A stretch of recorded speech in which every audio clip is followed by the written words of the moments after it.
अखंड सौभाग्य की कामना का व्रत करवा चौथ इस वर्ष 1 नवंबर दिन बुधवार को है। इस दिन सुहागन महिलाएं अपने जीवनसाथी की लंबी आयु के लिए निर्जला व्रत रखती हैं और चौथ माता की पूजा करती है।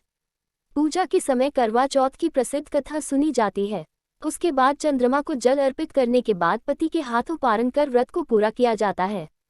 करवा चौथ की व्रत कथा सुने बिना व्रत को पूरा नहीं माना जाता है। आइए जानते हैं कि करवा चौथ की कथा क्या है। करवा चौथ की प्रसिद्ध कथा। पौराणिक कथा के अनुसार एक पतिव्रता स्त्री थी जिसका नाम करवा था। वह अपने पति से बहुत प्रेम करती थी। पतिव्रता होने के कारण उसके अंदर एक दिव्य शक्ति विद्यमान हो गई थी। एक दिन उसका पति नदी में स्नान करने गया था, तभी एक मगरमच्छ ने उसे पकड़ लिया। करवा को जब इसकी सूचना मिली तो उसने यमराज का आह्वान किया। उसने यमदेव से पति को वापस करने तथा मगर को यमलोक भेजने का आग्रह किया। साथ ही उसने यमदेव को चेतावनी भी दी, यदि उसके पति को कुछ हो गया तो वह अपनी पतिव्रता शक्ति से यमलोक तथा यमराज दोनों का ही विनाश कर देगी। उस पतिव्रता स्त्री की चेतावनी तथा पतिव्रता शक्ति से यमराज इतना भयभीत हो गए कि उन्होंने उसके पति को वापस घर भेज दिया था, मगरमच्छ को यमलोक में भेज दिया। यह मान्यता है कि उस दिन के बाद से ही कार्तिक मास की कृष्ण पक्ष की चतुर्थी तिथि को करवा चौथ का व्रत मनाया जाने लगा। कार्तिक चतुर्थी व्रत बाद में करवा चौथ व्रत के नाम से प्रसिद्ध हो गया। करवा चौथ की दूसरी कथा। करवा चौथ के दिन प्रसिद्ध सावित्री की भी कथा सुनी जाती है। कहा जाता है कि एक बार सावित्री नाम की स्त्री के पति सत्यवान की मृत्यु हो गई। तब यमराज उसके प्राण लेने आए तो सावित्री ने उनसे निवेदन किया कि वे सत्यवान के प्राण न ले जाएं। यमराज नहीं माने, तब सावित्री ने भोजन और जल का त्याग कर पति के शरीर के पास विलाप करने लगी। वह एक पतिव्रता स्त्री थी। उसके हठ योग से यमराज विचलित हो गए और सावित्री को सत्यवान के अलावा कुछ भी मांगने का वचन दिया। तब सावित्री ने यमराज से इनके संतान की माता होने का आशीर्वाद मांगा और यमराज ने दे दिया। इसके बाद यमराज को अपनी गलती का एहसास हुआ। सावित्री पतिव्रता थी, इसलिए वह सत्यवान के बिना संतान की माता कैसे बन पाती।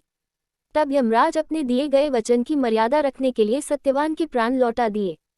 इस घटना के बाद से ही महिलाएं कार्तिक कृष्ण चतुर्थी को निर्जला व्रत रखने लगी, जिसे करवा चौथ का व्रत कहा जाता है। आइए पढ़ते हैं करवा चौथ की तीसरी कथा। बहुत समय पहले की बात है, एक साहूकार के 7 बेटे और उनकी एक बहन करवा थी।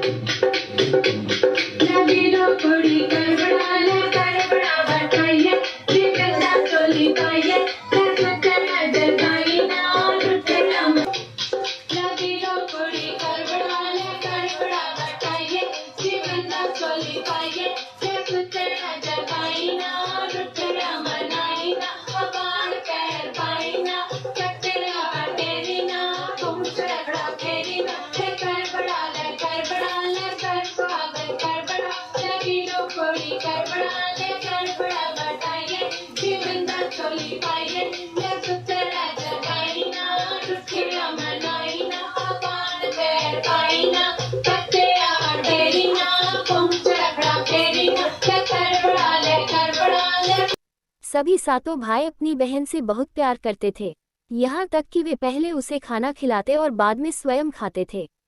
एक बार उनकी बहन ससुराल से मायके आई हुई थी। शाम को भाई जब अपना व्यापार व्यवसाय बंद कर घर आए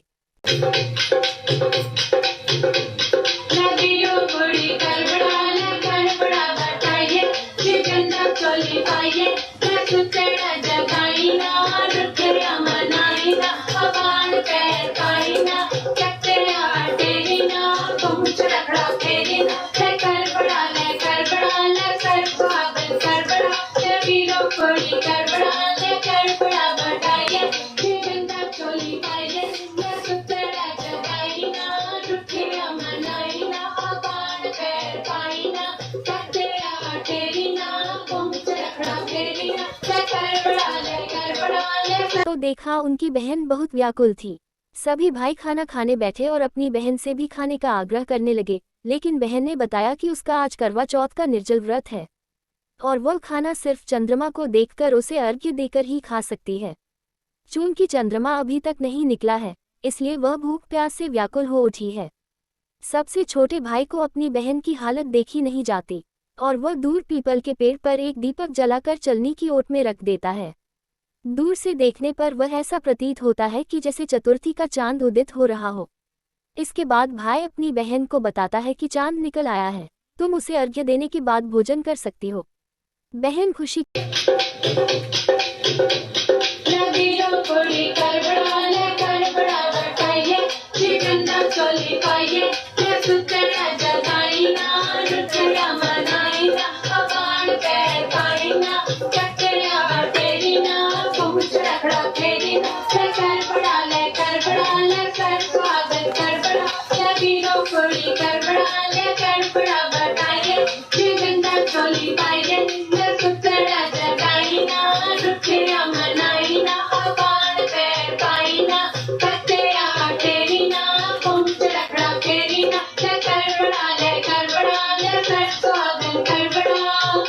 के मारे सीढ़ियों पर चढ़कर चांद को देखती है, उसे अर्घ्य देकर खाना खाने बैठ जाती है। वो पहला टुकड़ा मुंह में डालती है तो उसे छींक आ जाती है, दूसरा टुकड़ा डालती है तो उसमें बाल निकल आता है, और जैसे ही तीसरा टुकड़ा मुंह में डालने की कोशिश करती है तो उसके पति की मृत्यु का समाचार उसे मिलता है। वो बौखला जाती है। उसकी भाभी उसे सच्चाई से अवगत कराती है कि उसके साथ ऐसा क्यों हुआ। करवा चौथ का व्रत गलत तरीके से टूटने के कारण देवता उससे नाराज हो गए हैं और उन्होंने ऐसा किया है। सच्चाई जानने के बाद करवा निश्चय करती है कि वह अपने पति का अंतिम संस्कार नहीं होने देगी और अपने सतीत्व से उन्हें पुनर्जीवन दिलाकर रहेगी। वह पूरे 1 साल तक अपने पति के शव के पास बैठी रहती है, उसकी देखभाल करती है, उसके ऊपर उगने वाली सुईनुमा घास को वह एकत्रित करती जाती है। 1 साल बाद फिर करवा चौथ का दिन आता है। उसकी सभी भाभियां करवा चौथ का व्रत रखती हैं। जब भाभियां उससे आशीर्वाद लेने आती हैं तो वह प्रत्येक भाभी से यम सुई ले लो, पेड़ सुई दे दो, मुझे भी अपनी जैसी सुहागिन बना दो, ऐसा आग्रह करती है। लेकिन हर बार भाभी उसे अगली भाभी से आग्रह करने का कह चली जाती है। इस प्रकार जब छठे नंबर की भाभी आती है तो करवा उससे भी यही बात दोहराती है। ये भाभी उसे बताती है कि चूंकि सबसे छोटे भाई की वजह से उसका व्रत टूटा था, तब उसकी पत्नी में ही शक्ति है कि वह तुम्हारे पति को दोबारा जीवित कर सकती है, इसलिए जब वह आए तो तुम उसे पकड़ लेना और जब तक वह तुम्हारे पति को जिंदा न कर दे उसे नहीं छोड़ना। ऐसा कहकर वह चली जाती है।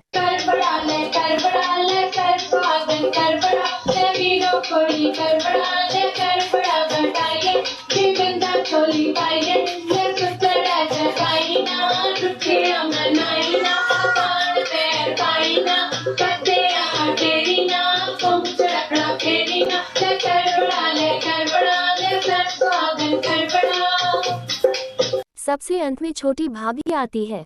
करवा उनसे भी सुहागिन बनने का आग्रह करती है, लेकिन वह टालमटोली करने लगती है।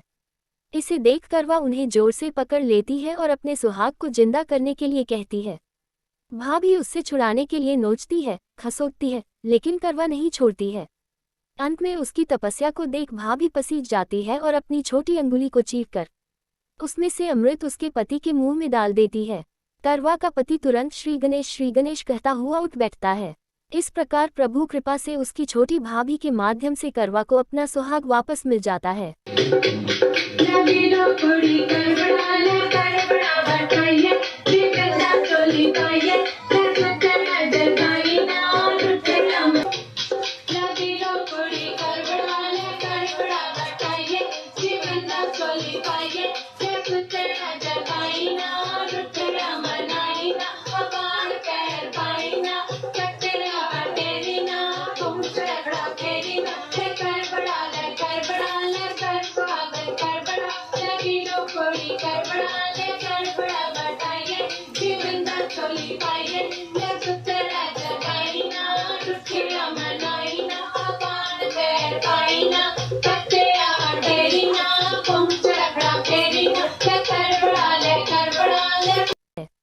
हे श्री गणेश माँ गौरी, जिस प्रकार करवा को चिर सुहागन का वरदान आपसे मिला है, वैसा ही सब सुहागिनों को मिले।